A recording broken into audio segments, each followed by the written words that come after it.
Hi all. Today let's discuss about the topic quaternary structure of protein. പ്രോട്ടീനിൻ്റെ primary secondary tertiary സ്ട്രക്ചറിന് ശേഷം quaternary structure എങ്ങനെയാണ് വരിക എന്നുള്ളത് നമുക്ക് ഡിസ്കസ് ചെയ്യാം. അപ്പോൾ ക്വാട്ടർണറി സ്ട്രക്ചർ എന്ന് പറയുന്നത് അതൊരു ഇൻട്രാക്ഷൻ അല്ലെങ്കിൽ orientation organisation of 2 or more polypeptide chain ആണ്. രണ്ടോ അതിലധികമോ പോളിപെപ്റ്റൈഡ് ചെയിനുകൾ കൂടിച്ചേർന്നുണ്ടാവുന്ന ഒരു സ്ട്രക്ചറിനെയാണ് നമ്മൾ ക്വാട്ടർണറി സ്ട്രക്ചർ എന്ന് പറയുന്നത്. ഈ 2 or more പോളിപെപ്റ്റൈഡ് ചെയിൻസിൻ്റെ ഇൻട്രാക്ഷൻ എന്ന് പറയുന്നത് നോൺ ക്യുവലൻ്റ് ബോണ്ട് വെച്ചിട്ട് സെക്വയർ ചെയ്തിരിക്കുകയാണ് ചെയ്തിട്ടുണ്ടാവുക.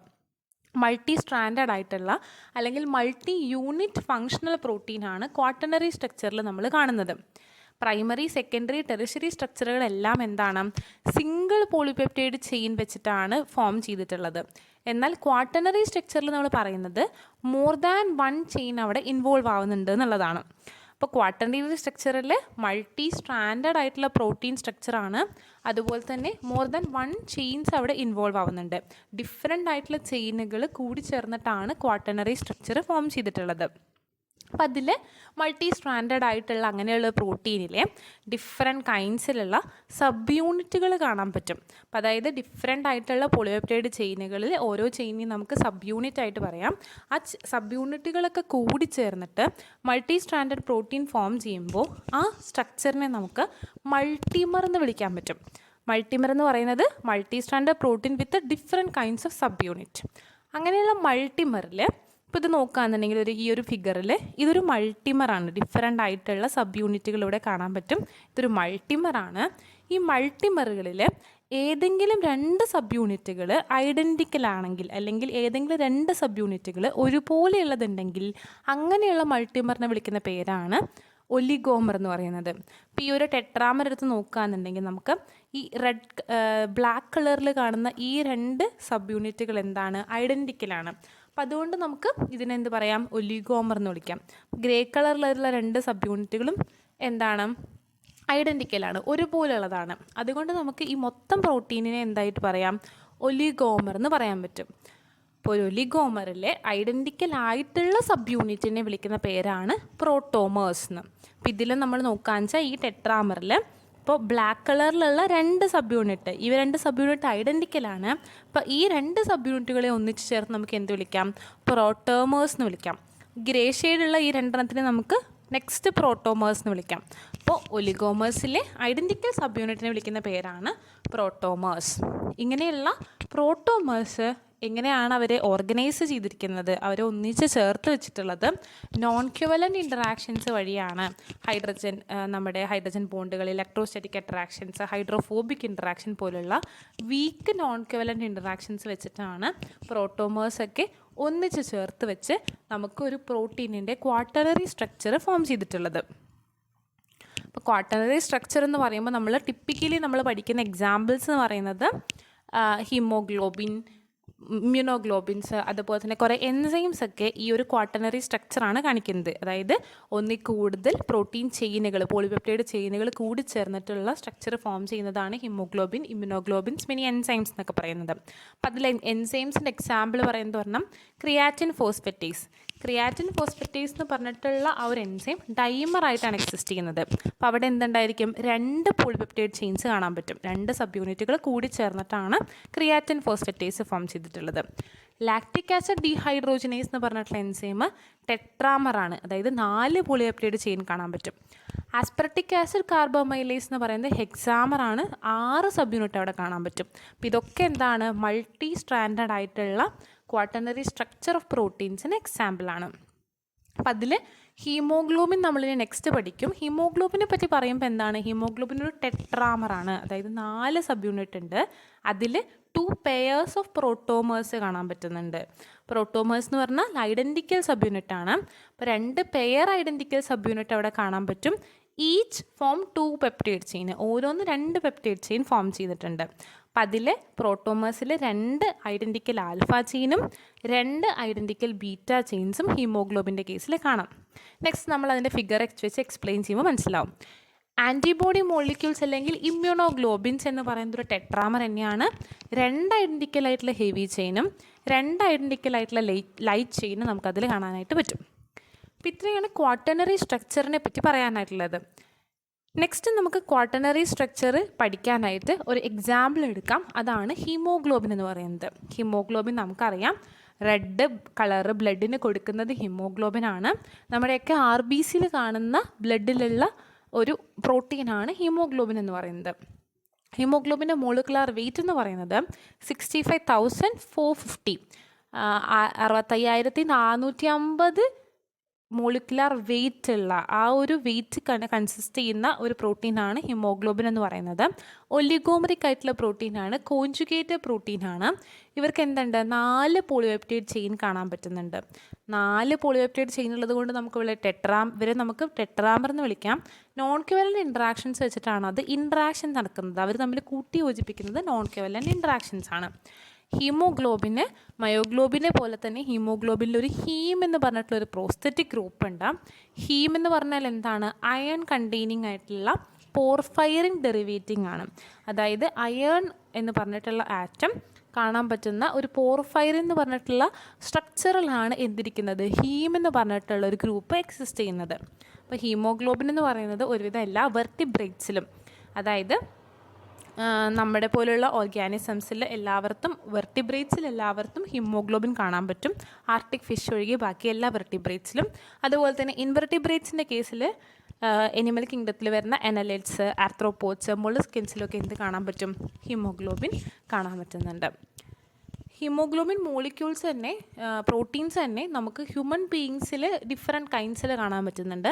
അതിൽ കോമൺ ആയിട്ട് അഡൾട്ടായിട്ടുള്ള ഓർഗാനിസം, അതായത് നമ്മളൊരു ന്യൂ ബോൺ ബേബി അല്ല, അഡൾട്ടായിട്ടുള്ള ഒരു ഓർഗാനിസം നമ്മളെ പോലെയുള്ള ഓർഗാനിസത്തിനെടുത്ത് നോക്കുകയാണെന്നുണ്ടെങ്കിൽ നമ്മുടെ ഹീമോഗ്ലോബിനെ വിളിക്കുന്നത് HbA എന്നാണ്, അഡൾട്ട് ഹീമോഗ്ലോബിൻ. അഡൾട്ട് ഹീമോഗ്ലോബിൻ്റെ സ്ട്രക്ചർ നമുക്ക് ആദ്യം പഠിക്കാം. അപ്പോൾ അഡൾട്ട് ഹീമോഗ്ലോബിൻ എടുത്ത് നോക്കുമ്പോൾ ഇങ്ങനെ ഒരു സ്ട്രക്ചറിലാണ് ഇത് ഇരിക്കുന്നത്. അപ്പോൾ അതിൽ നമുക്ക് എന്ത് കാണാൻ പറ്റുന്നുണ്ട്, ഒരു ആൽഫ ചെയിൻ ഉണ്ട്, ഒരു ബീറ്റ ചെയിൻ ഉണ്ട്. ഐഡൻറ്റിക്കൽ ആയിട്ടുള്ള 2 ബീറ്റ ചെയിനും 2 ആൽഫ ചെയിനും, ഒരു പെയർ ആൽഫ ചെയിനും ഒരു പെയർ ബീറ്റ ചെയിനും ആണ് എന്ത് ഫോം ചെയ്തിട്ടുള്ളത്, ഹീമോഗ്ലോബിൻ ഫോം ചെയ്യാനായിട്ടുള്ളത്. അപ്പം അതിൽ തന്നെ അപ്പോൾ നമുക്ക് പ്രോട്ടോമറായിട്ട് എന്ത് പറയാൻ പറ്റും, ഈ 2 ബീറ്റ ചെയിൻസ് പ്രോട്ടോമേഴ്സാണ്, ഈ 2 ആൽഫ ചെയിൻസും പ്രോട്ടോമേഴ്സായിട്ട് പറയാൻ പറ്റും. അപ്പം അങ്ങനെയാണ് HbA അഡൾട്ട് ഹീമോഗ്ലോബിൻ എക്സിസ്റ്റ് ചെയ്യുന്നത്. ആൽഫ ചെയിൻസും ഉണ്ട്, ബീറ്റ ചെയിൻസ് ഉണ്ട്. അപ്പോൾ RBCയിലുള്ള 98% ഹീമോഗ്ലോബിൻ HbA തന്നെയാണ്. ആൽഫ ചെയിൻസിൽ 141 അമിനോ ആസിഡ്സ് ആണുള്ളത്. അപ്പോൾ ആൽഫ ചെയിൻ എന്ന് പറയുന്നത് ഒരു പ്രോട്ടീനിൻ്റെ ഒരു പാർട്ടാണ്. ഇതിലെത്രയുണ്ട്, ഒരു ആൽഫയിൽ 141 അമിനോ ആസിഡ്സും ഒരു ബീറ്റ ചെയിനിൽ 146 അമിനോ ആസിഡ്സും കാണാൻ പറ്റും. അങ്ങനെ ആൽഫ ചെയിൻസ് 2 ഉണ്ട്, ബീറ്റ ചെയിൻസും 2 ഉണ്ട്. അപ്പോൾ ടോട്ടൽ നമ്മൾ നോക്കുകയാണെന്നുണ്ടെങ്കിൽ 141 × 2 ആൻഡ് 146 × 2 നമ്മൾ രണ്ടും ആഡ് ചെയ്ത് നോക്കുമ്പോൾ എത്രയുണ്ട്, 574 അമിനോ ആസിഡ് റെസിഡ്യൂസ് ആണ് ഹീമോഗ്ലോബിനിൽ കാണുന്നത്. നമ്മൾ മയോഗ്ലോബിൻ്റെ നമ്പർ പറഞ്ഞിരുന്നു, 153 അമിനോ ആസിഡ് റെസിഡ്യൂസ് പറഞ്ഞിരുന്നു. പക്ഷേ ഇവിടെ ഹീമോഗ്ലോബിൻ്റെ കേസിൽ 574 ആണ് അമിനോ ആസിഡ് റെസിഡ്യൂസ് എന്ന് പറയുന്നത്. അപ്പോൾ അഡൾട്ട് ഹീമോഗ്ലോബിൻ HbA എന്ന് പറയുന്നത് 2 ആൽഫ ചെയിനും 2 ബീറ്റ ചെയിനും ഉള്ളത് കൊണ്ട് തന്നെ നമുക്ക് അതിനെങ്ങനെ ഡിനോട്ട് ചെയ്യാം, ആൽഫ 2 ബീറ്റ 2 എന്ന് നമുക്ക് ഡിനോട്ട് ചെയ്യാം. അതിൻ്റെ കോമ്പോസിഷൻ നമുക്ക് അങ്ങനെ എഴുതാൻ പറ്റും, ആൽഫ 2 ബീറ്റ 2. അപ്പോൾ ഈ 2 പെയർ ജോയിൻ ചെയ്തിട്ടുണ്ട്, ആൽഫ ചെയിൻസ് 2 ബീറ്റ ചെയിൻസ് 2, അതിനൊക്കെ ജോയിൻ ചെയ്യാനായിട്ട് അഡീഷണൽ ആയിട്ടുള്ള അയോണിക് ബോൺസ് ഉണ്ട്, ഹൈഡ്രജൻ ബോൺസ് ഉണ്ട്, ഹൈഡ്രോഫോബിക് ആയിട്ടുള്ള ഫോഴ്സസ് കാണാൻ പറ്റുന്നുണ്ട്. അപ്പോൾ ഇങ്ങനെയുള്ള ഹൈഡ്രോഫോബിക് ഇൻട്രാക്ഷൻസും അയോണിക് ബോണ്ടും ഹൈഡ്രജൻ ബോണ്ട് പോലുള്ള നോൺ കോവാലന്റ് ഇൻട്രാക്ഷൻസ് ഒക്കെ കൊണ്ടാണ് ഈ ഒരു 4 പോളിപെപ്റ്റൈഡ് ചെയിൻസ് ടെട്രാഹീഡ്രലി അറേഞ്ച് ചെയ്യുന്നു. അതായത് ഒരു അറേഞ്ച്മെൻറ്റ് പാറ്റേൺ ആണ്, ഓൾമോസ്റ്റ് ടെട്രാഹീഡ്രൽ ആയിട്ടുള്ള arrangement patterns quaternary structure of haemoglobin കൊടുക്കുന്നത് ഇങ്ങനെയുള്ള ഇൻട്രാക്ഷൻസ് ആണെന്നാണ് പറയുന്നത്.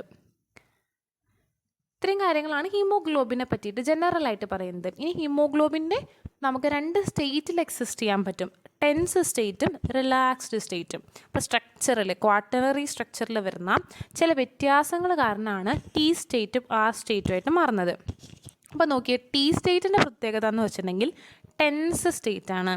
അപ്പോൾ ഓക്സിജൻ ഇല്ലാത്ത സമയത്ത് ഹീമോഗ്ലോബിൻ എന്ന് പറയുന്നത് T സ്റ്റേറ്റിലായിരിക്കും. അവർക്ക് ഓക്സിജനോട് എഫിനിറ്റി കുറവായിരിക്കും, ഓക്സിജനായിട്ട് ബൈൻഡ് ചെയ്യാനുള്ള ഒരു കഴിവ് അവർക്ക് കുറവായിരിക്കും. അവർ ഓക്സിജൻ ഇല്ലാത്ത സമയത്ത് ഇരിക്കുന്നത് ടെൻസ് സ്റ്റേറ്റിലാണ്. ഹീമോഗ്ലോബിൻ എന്ന് പറഞ്ഞ പ്രോട്ടീൻ. ഇനി റിലാക്സ്ഡ് സ്റ്റേറ്റ് എന്ന് പറഞ്ഞു കഴിഞ്ഞാൽ ആർ സ്റ്റേറ്റ് എന്നാണ് പറയുക അതിനെ.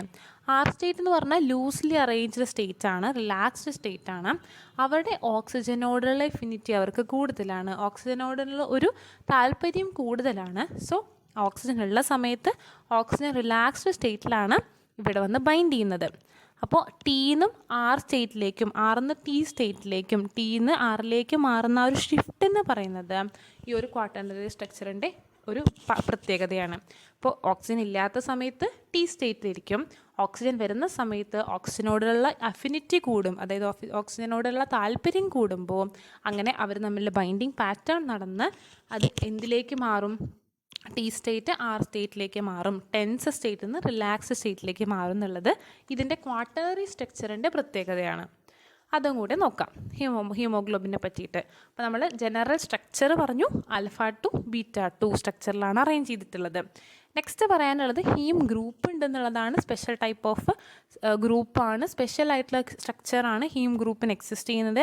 ഈ ഹീം ഗ്രൂപ്പാണ് എന്ത് ചെയ്യുന്നത്, ഓക്സിജനെ ബൈൻഡ് ചെയ്യാനായിട്ട് ഹെൽപ്പ് ചെയ്യുന്നത്. ഹീമോഗ്ലോബിൻ എന്ന് പറയുന്നത് ഓക്സിജനെ സ്റ്റോർ ചെയ്ത് വെക്കുന്നതിനും ഓക്സിജൻ ആവശ്യമുള്ള സ്ഥലത്തേക്ക് ഓക്സിജൻ കൊടുക്കുകയും ചെയ്യുന്ന പ്രോട്ടീനാണ്. അപ്പോൾ ഓക്സിജനെ സ്റ്റോർ ചെയ്യാനായിട്ട് ഇവർ ഹെൽപ്പ് ചെയ്യുന്നത് എന്താണ്, ഓക്സിജനെ ബൈൻഡ് ചെയ്യാൻ ഹെൽപ്പ് ചെയ്യുന്നത് ഹീം ഗ്രൂപ്പാണ്. അങ്ങനെ ഒരു ഹീം ഗ്രൂപ്പ്, ഹീമോഗ്ലോബിനിൽ ഒറ്റ ഹീം ഗ്രൂപ്പ് ഉണ്ടായിരിക്കും. ഈ ഹീം ഗ്രൂപ്പിന് 4 ഓക്സിജനെ ക്യാരി ചെയ്യാൻ പറ്റും.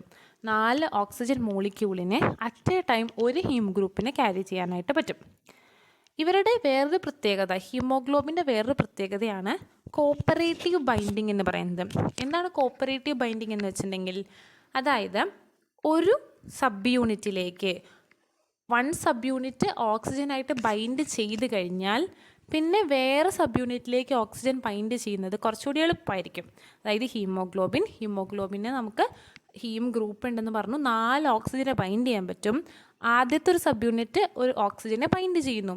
അങ്ങനെ അതായത് 4 സബ് യൂണിറ്റ് ഉണ്ടെന്ന് പറഞ്ഞല്ലോ, ആ 4 സബ് യൂണിറ്റിൽ ഒരു സബ് യൂണിറ്റ് ഒരു ഓക്സിജനായിട്ട് ബൈൻഡ് ചെയ്ത് കഴിഞ്ഞാൽ എന്ത് ചെയ്യും, ബാക്കിയുള്ള സബ് യൂണിറ്റിന് അടുത്ത ഓക്സിജൻ മോളിക്യൂളായിട്ട് ബൈൻഡ് ചെയ്യാനായിട്ട് കുറച്ചുകൂടി എളുപ്പമായിരിക്കും. ആദ്യത്തെ ബൈൻഡിങ്ങിന് കുറച്ചുകൂടി ബുദ്ധിമുട്ടുണ്ടായിരിക്കും, ആ ഓക്സിജനായിട്ട് ബൈൻഡ് ചെയ്യാൻ കുറച്ച് ഡിഫിക്കൽട്ടായിരിക്കും. എന്നാൽ ഒരു ഓക്സിജൻ ഒരു സബ് യൂണിറ്റായിട്ട് ബൈൻഡ് ചെയ്ത് കഴിഞ്ഞാൽ നെക്സ്റ്റ് സബ് യൂണിറ്റായിട്ട് ഓക്സിജൻ ബൈൻഡ് ചെയ്യാനായിട്ട് കുറച്ചുകൂടി ഈസി ആയിരിക്കും. അപ്പം അതിനെയാണ് കോപ്പറേറ്റിവിറ്റി എന്ന് പറയുന്നത്. ഹീമോഗ്ലോബിൻ്റെ എഫിഷ്യൻസി, ഓക്സിജൻ ക്യാരിങ് എഫിഷ്യൻസി എന്ന് പറയുന്നത് ഹൈ ആണ്.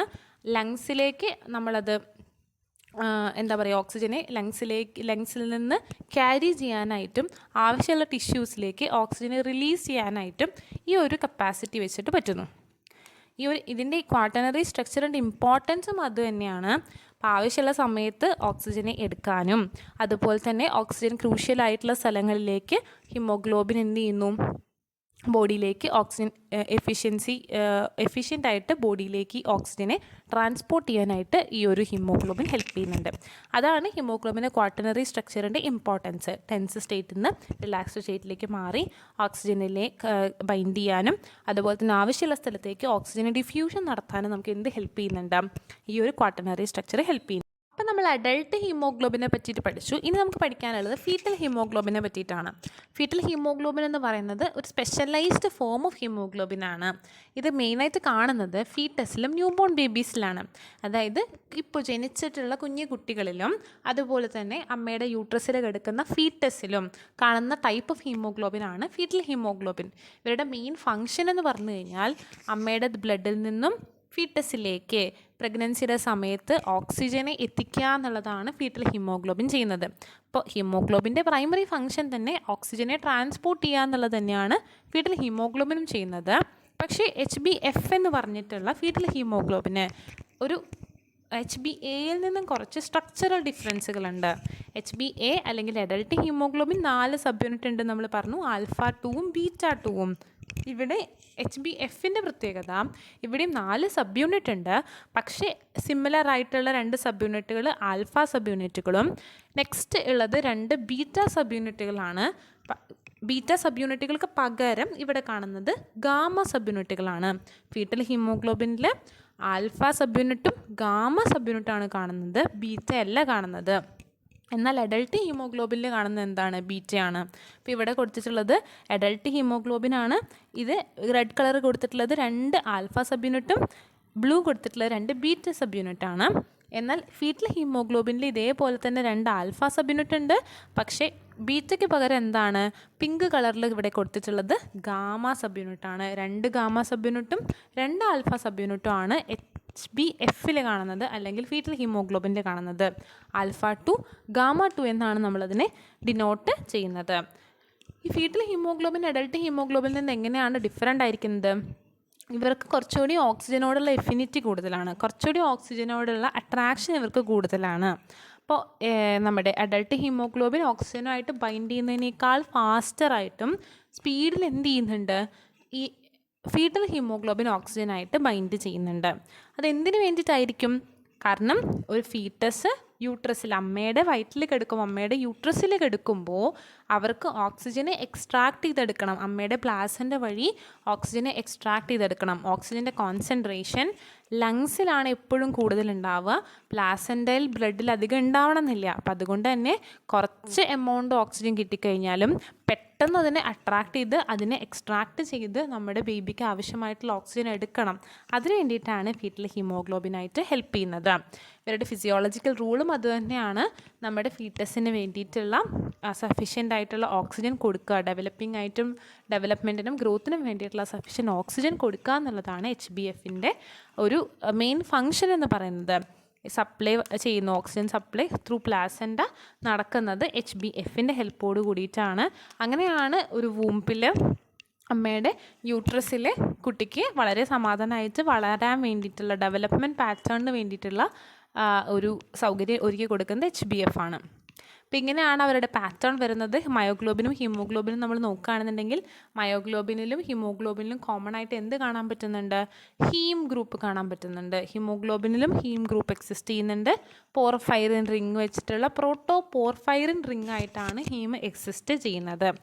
പക്ഷേ മയോഗ്ലോബിനെ വെച്ച് നോക്കുമ്പോൾ ഹീമോഗ്ലോബിൻ എങ്ങനെയാണ് ഡിഫറൻ്റ് ആയിരിക്കുന്നത്? മയോഗ്ലോബിൻ എന്ന് പറയുന്നത് ഒരു single polypeptide chain 153 amino acid ഉള്ള സിംഗിൾ പോളിപെപ്റ്റൈഡ് ചെയിൻ വെച്ചിട്ടാണ് ഫോം ചെയ്തിട്ടുള്ളത്. എന്നാൽ ഹീമോഗ്ലോബിൻ എന്ന് പറയുന്നത് മൾട്ടി സ്ട്രാൻഡഡ് ആയിട്ടുള്ള പ്രോട്ടീനാണ്. ഒന്നിൽ കൂടുതലായിട്ടുള്ള സബ് യൂണിറ്റുകൾ നമുക്കിവിടെ കാണാം. 2ൽ കൂടുതൽ സബ് യൂണിറ്റുകൾ ഒന്നിച്ച് ചേർന്നിട്ടാണ് കാണാൻ പറ്റുന്നത്. ഹീമോഗ്ലോബിൻ 4 സബ് യൂണിറ്റാണ് ഹീമോഗ്ലോബിന് കാണാൻ പറ്റുന്നത്.